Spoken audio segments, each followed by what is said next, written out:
Começa agora a temporada 2013 do programa Contraponto.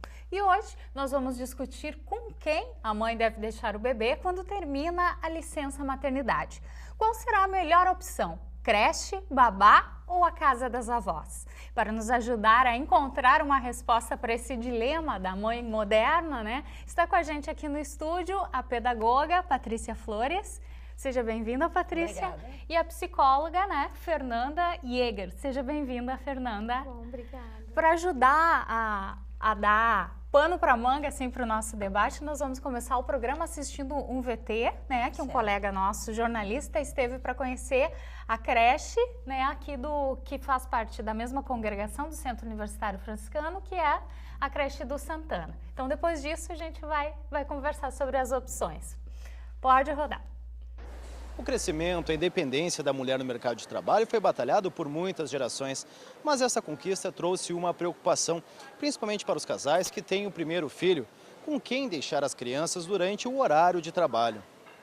Com a minha mãe, com certeza. Por que tu prefere deixar com a tua mãe?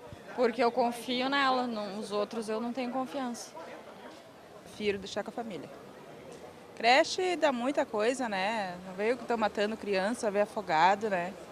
Aí é ruim. Uma babá não seria uma opção? Não confio. Confio com a avó mesmo. Com familiar. Uma creche também, mas preferencialmente com familiar. Familiar. Tu divide a mesma opinião? Eu também. Familiar acho que é da família, mais confiável, né? Ele tem 1 ano e 10 meses e eu ainda não coloquei na escolinha. Por quê? Porque eu acho que ele tem que primeiro saber se defender, me contar o que acontece, porque hoje em dia, infelizmente, as escolinhas a gente confia desconfiando, né? Então, eu pretendo colocar na metade do ano na escolinha, porque tem os prós e os contras. Agora, enquanto bebê, eu acho que tem que ser com a mãe. Eu acho um pecado mães que largam para a escola criar. Eu acho que tem que, no início, com a mãe. É a gente que vai passar aquele carinho, as coisas de casa, né? As coisas da família. Eu acho que primeiro com a mãe, depois a escolinha. Nós fomos até o berçário Santana para conhecer e mostrar para você como que funciona o trabalho com crianças com até 2 anos de idade. É aqui que muitas crianças aprendem a dar os primeiros passos. O carinho e a atenção são especiais. A alegria é dividida entre os funcionários, que são responsáveis pelo desenvolvimento dos bebês, e também pelas crianças, que correspondem com abraços, beijos e sorrisos. E a gente tenta deixar eles mais próximos do convívio que eles têm em casa, né? Então, assim, ó, as salas são adaptadas, eles vêm, eu sou a professora e tem as profs também que auxiliam todo o trabalho, nas trocas, na alimentação, toda a parte do afeto também, a gente tem muito cuidado com isso, né? Para deixar eles deixar o ambiente mais acolhedor. O berçário Santana começou a atender crianças com até 2 anos de idade desde setembro do ano passado. Ao todo, são 120 bebês que recebem cuidados especiais de acordo com a fase da vida e a faixa etária, enquanto os menores estão aprendendo os sons, as cores. Os maiores gostam de brincar, seja com a bola ou na areia. É muito importante para eles aprender a conviver, né, entre as outras crianças. E a gente tem um jeito assim de trabalhar com eles, respeitando o jeitinho de cada criança ser, respeitando também o tempo de aprender de cada criança. Então isso é muito importante, essa convivência, né, entre eles, para que eles saibam conviver em grupo. No berçário, as crianças aprendem aos poucos a ter autonomia nos movimentos, coordenação motora e atividades que desenvolvem a formação psicológica, como os brinquedos e a música. Tudo acompanhado por uma equipe multidisciplinar que é responsável por todos os passos dos bebês, desde a alimentação até as caminhadas em grupo. As professoras são sempre todas qualificadas, recebem treinamento, acompanhamento pedagógico, da direção, da orientação pedagógica também. Então, nesse sentido, a criança vindo aqui para a escola, ela vai estar segura, sendo também estimulada em todos o desenvolvimento infantil, né? Até no alimentar, de como a criança vai começar a comer, o mamazinho. Então, sempre frisando o desenvolvimento de cada criança cuidando para que ela se sinta em casa e que a família se sinta em casa também. Trabalho e esforço recompensados com alegria e abraço apertado dos pequenos.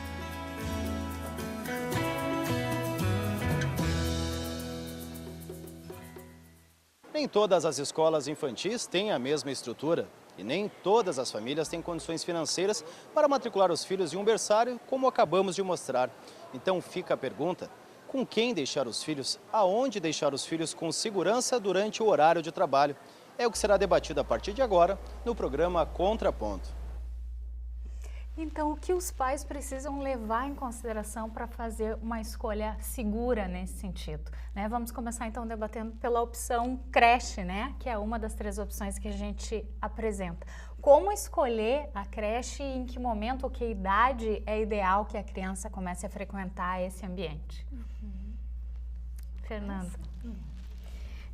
Eu acho importante, num primeiro momento, dizer que talvez a gente não consiga atender a total expectativa do programa de dar uma resposta. A gente sabe que em 40 minutos a gente não vai chegar a um consenso, né? E de dar uma resposta, efetivamente, que seja geral e que contemple as necessidades de todos. Eu acho que a gente vai, talvez, problematizar um pouco e refletir junto com vocês e com a sociedade, né? Qual a melhor opção e o que realmente é mais importante para cada família. Eu acho que, no primeiro momento, é importante dizer que é uma escolha muito difícil. A entrada, a vinda de uma criança para uma família, ela muda totalmente a rotina do casal, né? E não só essa rotina, mas também a vida desse casal antes, né, de ter um filho e após ter um filho é totalmente diferente. Então, escolher por uma creche, uma escolinha de educação infantil, em muitas situações, é a melhor alternativa diante das condições que aquela família tem. Nós ouvimos ali algumas pessoas dizendo assim, com certeza os meus filhos vão ficar com a avó, né? Mas isso se a família morar na mesma cidade. Exatamente, porque algumas pessoas não têm a família próxima, né? E isso é uma realidade, inclusive, vários estudos apontam de que cada vez mais a saída, por exemplo, do campo, as famílias indo para as cidades, né? Todo o processo de individualização, né? Que é inerente a esse contexto, a essa região, faz com que as pessoas fiquem mais sozinhas, mais isoladas, sem contar com esse apoio familiar.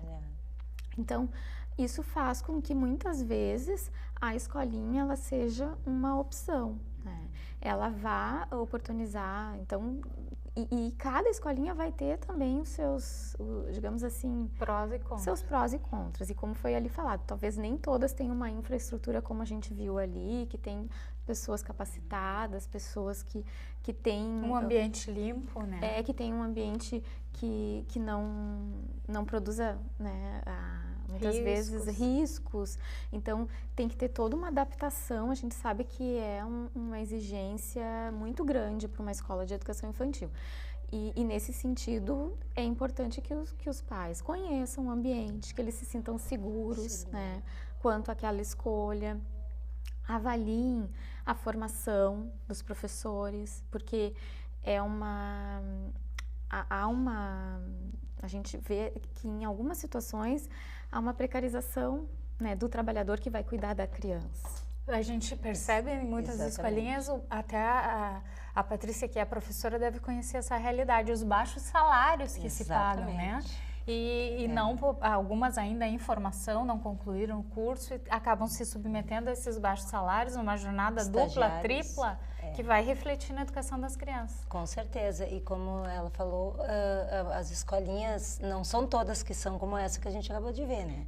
Na realidade que eu trabalho, as creches são bem diferentes, é uma professora, quando muito, uma assistente. Isso para um grupo de 20 alunos? Talvez até mais. Tem um creche número de 30. Ideal? Seria uma professora para cada 5, cada 10? O que se indica?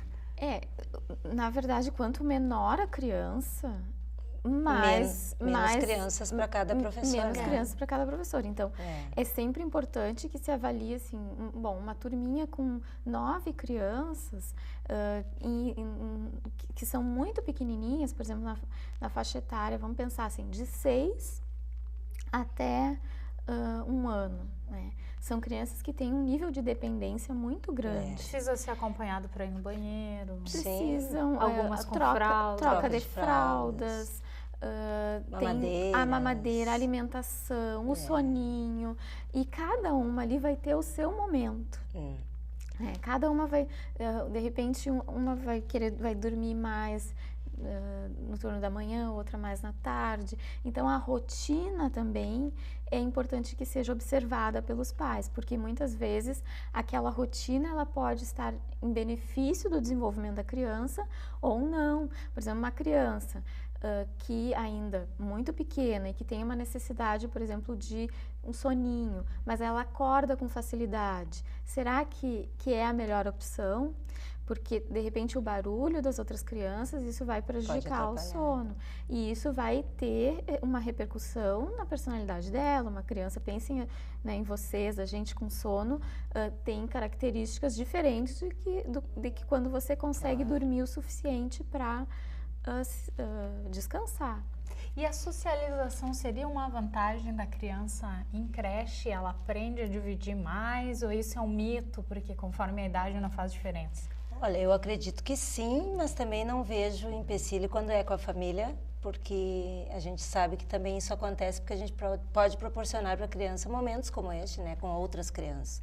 É importante, mas agora há pouco eu ouvi uma mãe que dizia que as 2 filhas na creche ficaram doentes e que assim que ela retorna para a creche, as crianças ficam doentes de novo. Isso é o ponto negativo.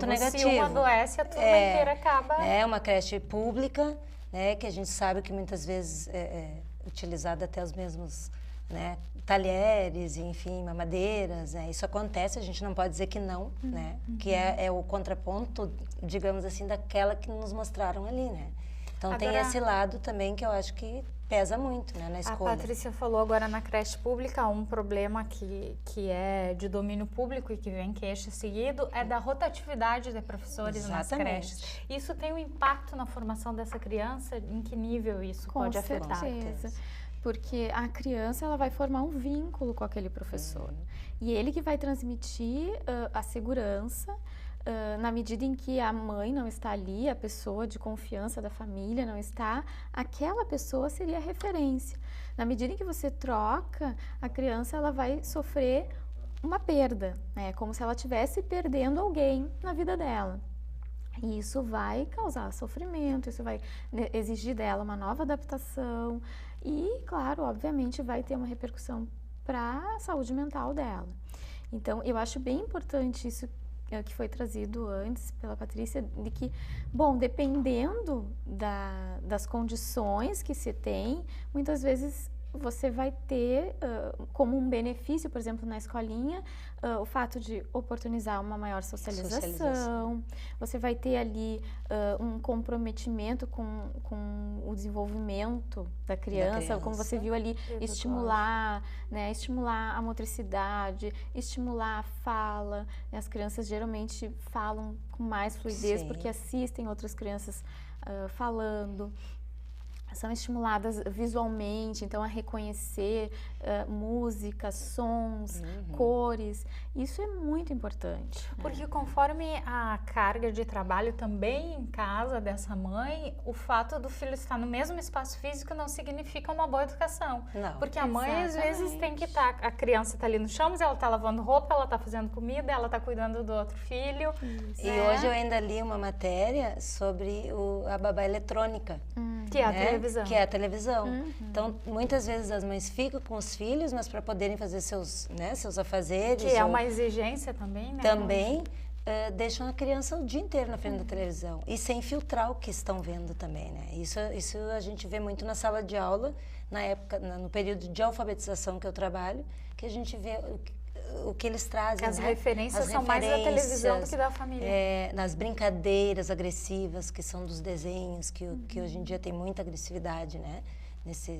E os pais não filtram, assim Então, como colocam, né, na é frente. importante essa qualidade do tempo que se passa junto. Não é a certeza. quantidade que vai Com fazer certeza. diferença na Isso é o educação. mais importante. Eu acho que isso é o mais importante. Porque às vezes é muito importante essa mãe deixar essa criança aos cuidados numa escolinha, e lá ela vai ter estimulação, ela vai ter alguém que vai estar dando atenção, ela vai ter outras crianças com as quais ela vai interagir. E de repente em casa ela estaria sozinha, abandonada, ou depende também da saúde mental dessa mãe. Então, até que ponto essa mãe ela está em condições de ser uma mãe que a gente chama de suficientemente boa, ou seja, aquela mãe que realmente está atenta às necessidades da criança. E isso perpassa não só a questão de índole boa ou má, mas também de experiência. A gente vê, por exemplo, nós conversávamos, todos nós temos filhos. Né? A Fernanda 2, eu 3 e a Patrícia 1. Mas nós que tivemos mais de um, a gente sabe que é uma melhor mãe no segundo, no terceiro, do que foi para o primeiro.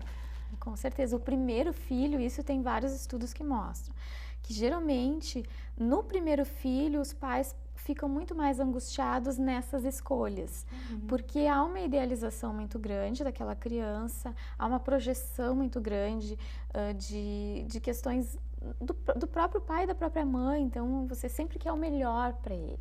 Não que não queira para o segundo filho. O segundo filho a gente também, mas tu já teve aquele momento, tu já viveu, tu já está mais preparado no segundo filho. Então tu vais ter condições de já olhar para aquela situação, para aquela escolha com menos angústia, um pouco mais tranquilo, mais seguro, até porque tu já fez uma escolha, tu já foi por algum caminho, deu certo ou não deu certo, então tu já sabe mais ou menos como. Porque às vezes ao deixar a criança na escolinha, a criança até tá tranquila, né? Mas daí o pai abraça e diz: meu filho não chora. Ele tá quietinho e daí que ele vai chorar. A mãe já vai voltar. Porque ele vê que a mãe tá nervosa. Essas são as maiores dificuldades que a gente vê, assim, quando a criança entra na escola e ela começa, no período da adaptação, ela começa a chorar, a querer sair muito da sala, porque muitas vezes ela sente que a mãe não está tranquila com aquela escolha. Então a mãe, o pai, a avó, enfim, aquela pessoa que seria responsável pelo cuidado da criança, ele tem que se sentir tranquilo para fazer aquela escolha. Por isso é importante conhecer a escolinha, visitar, saber a rotina, saber se aquela rotina vai interferir, né? Se ele concorda com aquela rotina, porque também às vezes a criança tem uma rotina na escola ou traz algumas informações na escola e a mãe apresenta, não apresenta assim, fica confusa ou não tem uma boa visão sobre aquela rotina, pode também fazer com que a criança se sinta insegura e, consequentemente, não queira, né, ficar ou tenha mais dificuldade para permanecer ali na sala de aula. O pai e a mãe que optarem pela escolinha, que itens eles têm que ficarem atentos para ter certeza que a escolha está sendo correta? Eu acho que esses que a gente falou, né, do profissional, né, que a gente sabe que muitas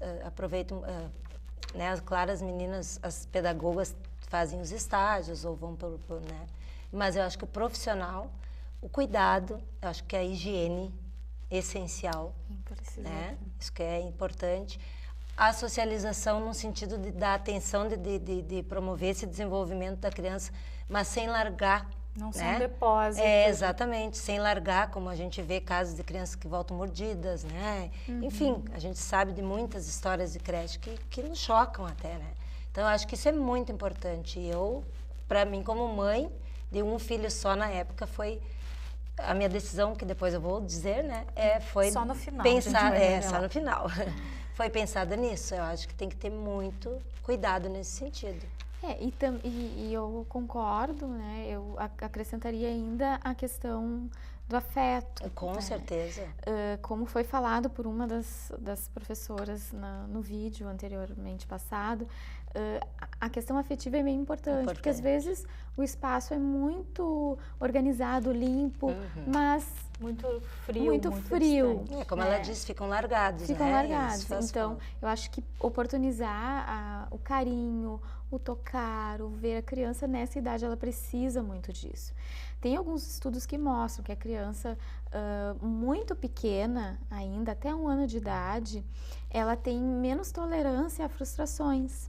Então, é mais difícil para ela se inserir e os riscos psíquicos, digamos assim, de pouca estimulação ou mesmo de falta de carinho, falta de afeto, podem ser muito mais prejudiciais para o desenvolvimento dela do que após 1 ano de idade. Então, quem puder escolher, né, que fique em casa com o filho até pelo menos 1 ano. Se essa pessoa... Depende, né? Aquilo que a gente falou. Depende da realidade, do perfil dessa mãe. Depende do perfil da mãe. Mas após 1 ano, a gente sabe que a grande maioria das mulheres trabalhadoras não tem condições, né? Optam por uma escolinha. E aí eu queria acrescentar mais um elemento que é interessante, que favorece, digamos assim, a opção pela escolinha, é a criança, exatamente por essas questões, assim, ó, se tu não tens uma boa babá, se tu não tens uma boa avó, se tu não tens uma pessoa, então a escolinha é a melhor alternativa. Por quê? Porque tu sabe que aquela criança, ela vai estar ali aos olhos de várias pessoas, ela vai estar sendo cuidada, ela vai estar sendo... se uma professora, de repente, não tem... Falhar, tem outra para... Então, nesse sentido da segurança da criança, muitas vezes a escolinha é um fator muito positivo, né? E claro, né, por isso depende da escola, depende das professoras e depende muito também das condições da família. Muitas vezes a escola pode ser o levar para a escola pode ser uma tarefa a mais para a mãe. Então isso pode, de certa forma, também dificultar mais a vida dela. Mais angustiante. Mais angustiante. Então, tem vários... A gente teria que analisar a situação de cada pessoa e tentar encontrar o que é melhor.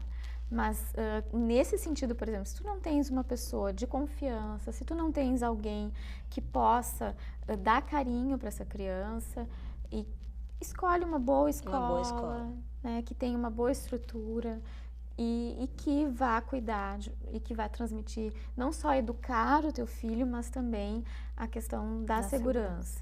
Né, a transmissão dos valores, enfim, isso tudo também é muito importante, né, na escola. Com certeza. A gente faz um breve intervalo e o Contraponto volta já. Não sai daí.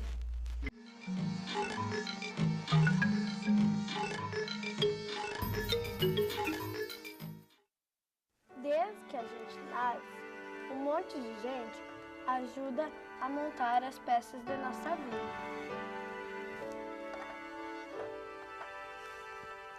Sempre dizem pra gente crescer, evoluir, mas daí as drogas aparecem e as peças vão caindo. Quando a gente olha pro lado, não tem mais nada. Oi, você já me conhece, eu sou a Clara. Já imaginou chegar na faculdade morrendo de sede e não ter água para beber? Ou chegar em casa louco por um banho e não poder tomar? Aposto que não seria legal. Água, para não acabar, devemos poupar.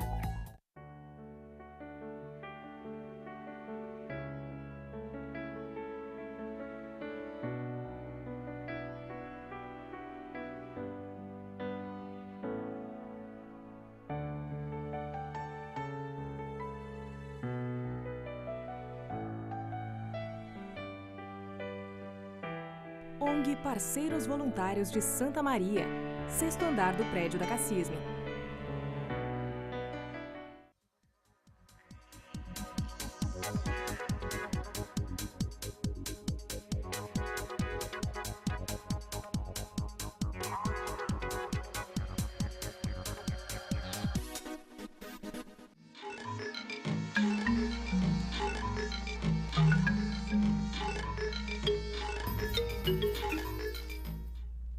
O Contraponto está de volta e hoje está debatendo qual é a melhor opção para a mãe que precisa retornar ao trabalho e precisa deixar o bebê aos cuidados de alguém.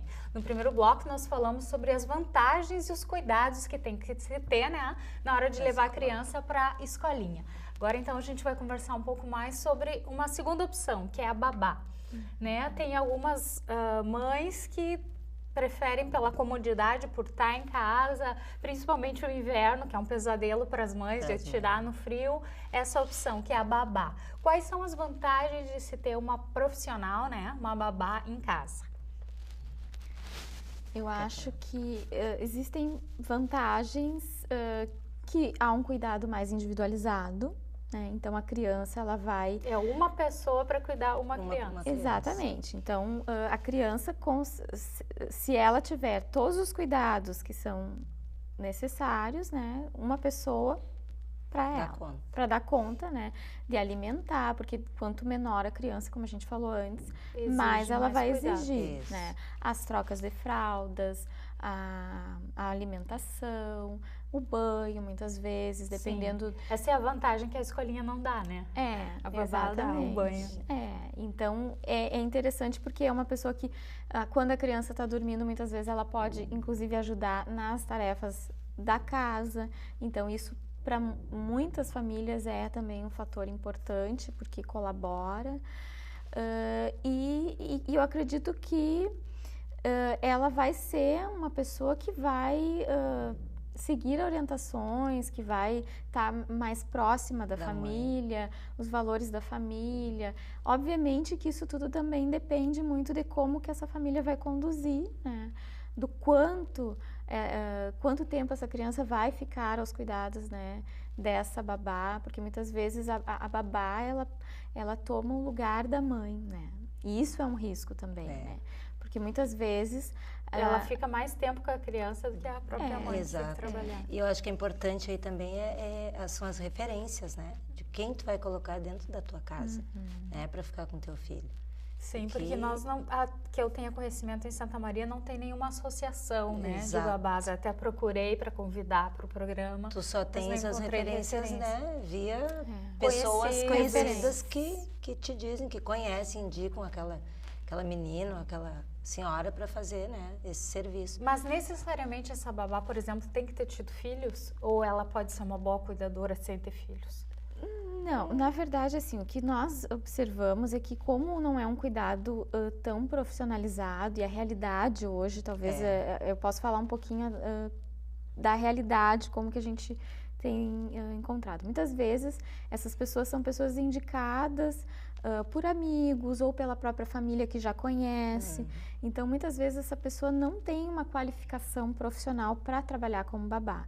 Ela é uma pessoa conhecida. Cuidadora, a gente diz que tem jeito com crianças. Que tem jeito com crianças. Que gosta de crianças.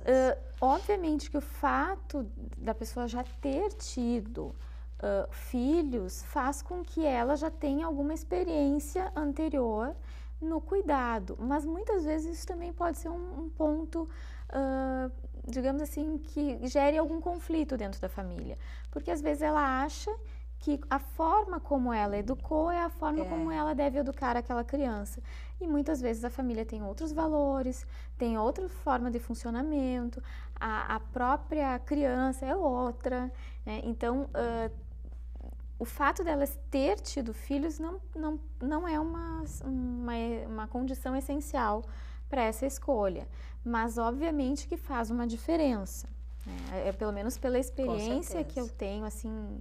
Né, tanto na observação quanto de estudos, é que o fato de tu já ter tido filhos faz com que tu tenha uma referência. Por exemplo, acontece da criança, porque a babá ela tem que estar preparada para primeiros socorros, né? Ela tem que lidar com a questão da higiene da criança, porque senão pode gerar assaduras, pode gerar... a mesma questão, assim, a alimentação, ela tem que ter uma higiene com essa alimentação, um cuidado, estimular hábitos saudáveis, né? Porque geralmente a família exige isso. Eu acho que seguir a rotina da família também, né? Não querer fazer a rotina que ela tem na casa dela, isso também é importante, né? Porque às vezes, assim, é mais fácil tu dar uma bolachinha do que tu dar uma frutinha.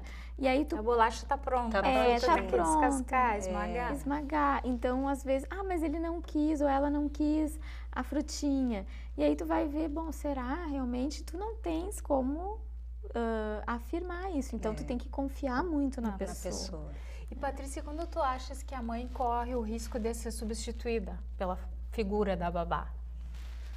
Olha, eu não sei. Se ela for muito ausente ou se ela delegar muito para babá. Eu acho que se a mãe não for muito presente, não for afetiva, né? Uma mãe carinhosa, uma mãe que eu acho muito importante que converse muito com a criança.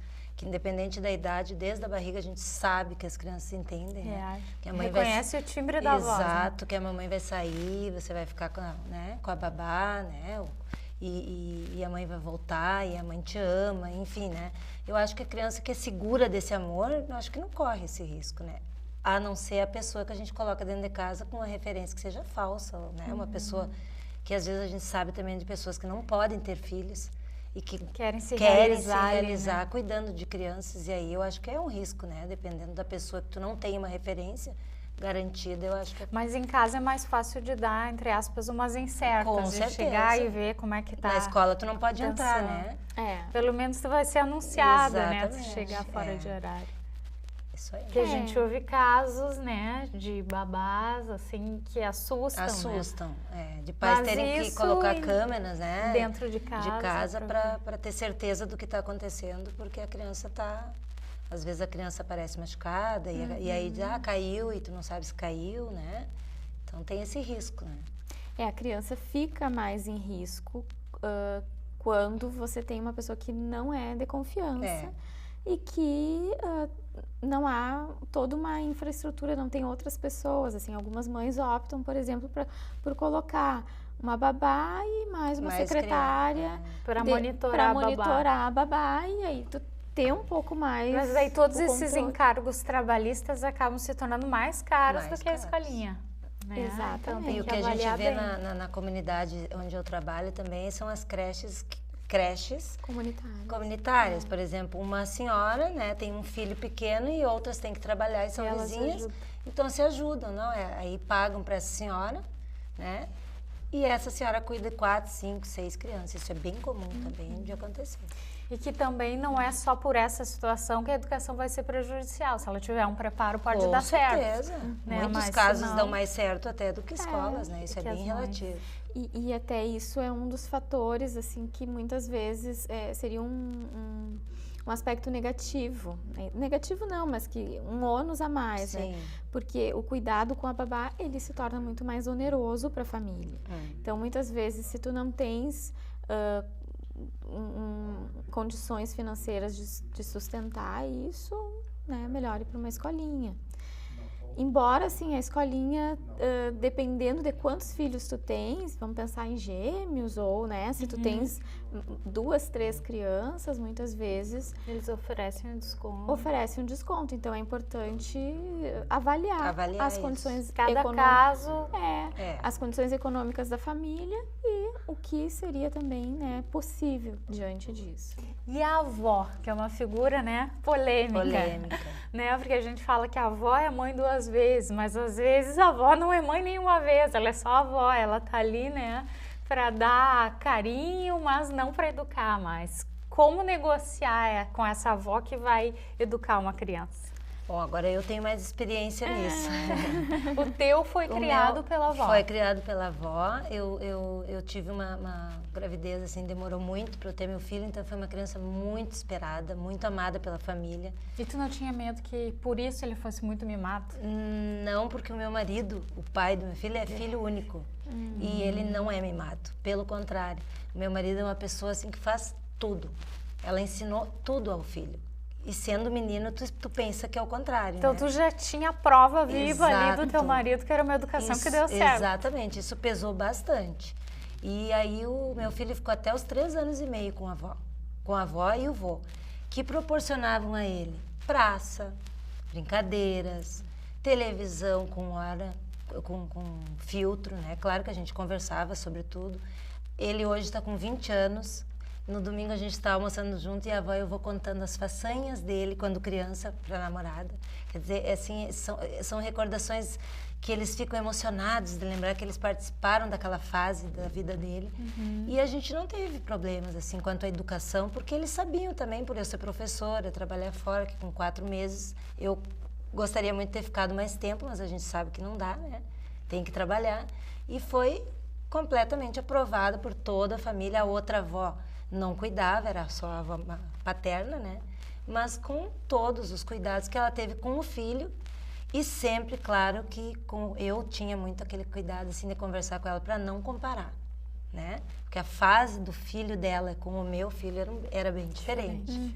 E para que esse exemplo dê certo, tem que ter muito diálogo da mãe com a avó. Conversar sobre os valores a serem repassados. Isso. E essa avó saber que, na verdade, ela é vó, apesar de estar cuidando dessa criança, de ter destinado... A mãe é a mãe e ela é a avó. A palavra final é da mãe, não é porque no meu tempo era assim, no meu tempo dava papinha com 3 meses, no meu tempo dava açúcar, né? Isso. As primeiras brigas internas. Essas brigas, elas são eternas, porque as avós, elas sempre acham que elas sabem mais, porque elas já criaram seus filhos estão ali muito bem.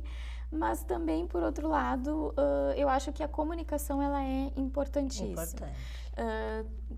Poder dizer para a avó, olha, eu não concordei com isso, eu gostaria que você fizesse assim. E claro que a avó, por ser da família, muitas vezes pode dizer, mas eu acho que não está correto. Então, há uma interferência, isso seria um ponto negativo, assim. Por um lado... Não é falta de afeto, a gente sabe que afeto não vai faltar. Mas por amor a gente também erra. Erra. Então, às vezes, os excessos, né? Muitas vezes as pessoas dizem assim, mas as crianças estão sem limites, né?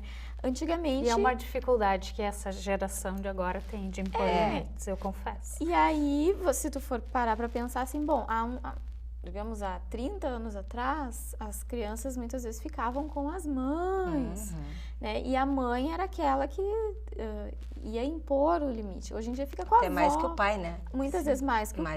Então, havia alguém ali que decidia, olha, não, é assim, aqui é a minha casa, eu decido assim, e ponto.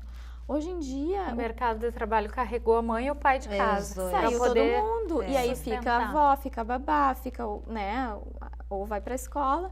E aí, muitas vezes, as pessoas, elas vão tomar decisões diferentes e talvez, muitas vezes, sem a concordância dos pais. Eu acho importante... aí a criança fica meio perdida. Sim, né? Eu acho importante, assim, no caso do meu filho, aos 3 anos e meio, quando ele foi para a escola, que nós passamos por todo esse processo de escolha, quem levava e buscava a escola era a avó e o vô.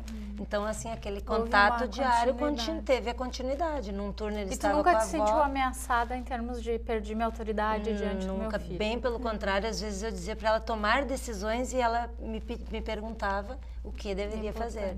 Então, assim, durante todos esses 3 anos e meio, muitas coisas ela poderia ter autonomia, né? Mas ela me respeitava, assim, eu e meu marido, no sentido de ver como a gente via aquilo, como fazer. E eu digo que foi bem positiva a criação do meu filho com os avós paternos. Isso que eu acho importante, assim, né? Quando tu consegue encontrar a melhor solução para aquela situação. Com certeza. Porque é difícil a mãe que está saindo para o mercado de trabalho, voltando para o mercado de trabalho, são opções e não são opções fáceis, não são. Né? Porque, obviamente, que se ela pudesse, ela ficaria mais tempo com a criança. Mas claro que também não adianta, né, você ficar ali só com a criança e depois abandonar a tua profissão, abandonar as crianças. Se anular. Eu acho então é importante a mãe ter também o seu espaço, o seu momento, até para ela ter também uma vida além da maternidade. Eu gostaria até assim de acrescentar que foi muito importante que eu amamentei minha filha até os 10 meses. E a minha sogra levava meu filho nas horas do intervalo, do recreio da minha escola, levava até a escola para eu poder amamentar. Então, eu não precisei deixar mamadeira, não precisei deixar do aleitamento para voltar a trabalhar. Então, isso foi um ponto maravilhoso que eu poder contar com ela. Poder contar com ela nesse sentido, com certeza. Eu tenho que agradecer a vocês duas, bem como vocês falaram no início do programa, nós não íamos colocar um ponto final, mas todas as informações acredito que foram bem válidas para quem está passando por esse momento conseguir avaliar. Obrigada a Patrícia Flores, pedagoga, e a psicóloga Fernanda Jäger. O Contraponto de hoje fica por aqui. Até a próxima semana. Tchau!